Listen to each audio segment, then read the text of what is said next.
Let's learn how to find a nearby healthcare provider while you're studying in abroad. Today, in this video, we'll show you how to find an in-network healthcare provider with student cover. First, visit www.studentcover.in. From the homepage, navigate to the insurance section, and once you click on that, you would see an option written as Find a Doctor. Click on that, it will take you to a different page where you would find an option written as Visit Preferred Provider Lookup.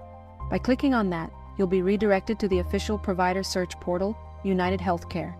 Now click on Location and enter your city, or zip code of the area where you want to search for healthcare providers. Once your location is updated, you'll see different search categories such as primary care, medical specialist, health supplies, and facilities. Select the relevant category to locate nearby medical providers within your insurance network. Each result includes helpful information such as the provider's address, contact details, and other relevant information to help you choose the right healthcare provider. You can also save the search results by printing or emailing them for future reference. That's how easy it is to find in-network healthcare providers through Student Cover. If you have any questions about your health insurance plan or need help finding the right provider, visit studentcover.in or get in touch with our team. Thank you for watching.